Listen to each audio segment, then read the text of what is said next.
विधानसभेसाठी ठाकरेंचा मुंबईतील 36 पैकी 25 जागांवर दावा. अनेक नव्या चेहऱ्यांना संधी. वांद्रे पूर्वमधून वरुण सरदेसाई रिंगणात उतरवण्याची शक्यता. मुख्यमंत्र्यांनी वर्षावर बोलावली सर्व आमदारांची बैठक. मराठा आरक्षण, कायदा सुव्यवस्था यावर चर्चा. विधानसभा निवडणुकीच्या रणनीतीवरही मंथन.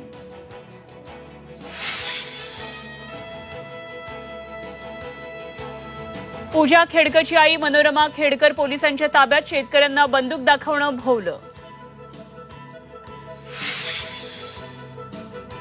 पुणे पोलिसांकडून पूजा खेडकरांना नोटीस. जिल्हाधिकाऱ्यांविरोधात केलेल्या आरोपांसंदर्भात हजर राहण्याचे पुणे पोलिसांचे आदेश. पूजा खेडकर अद्याप वाशीमध्येच. चौकशीला हजर राहणार का याकडे लक्ष. मुंबईसह उपनगरात मुसळधार पाऊस. सखल भागात साचलं पाणी. मध्य आणि पश्चिम रेल्वेचं वेळापत्रक कोलमडलं. वेस्टर्न एक्सप्रेस हायवेवर वाहतुकीची कोंडी. 3 दिवस झाले तरी संभाजीनगरमधील बिबट्या मोकाटच. बिबट्याला पकडण्यासाठी उल्कानगरीत सापळे. बिबट्या आढळला 7 किलोमीटर दूरच्या एका मॉल बाहेर.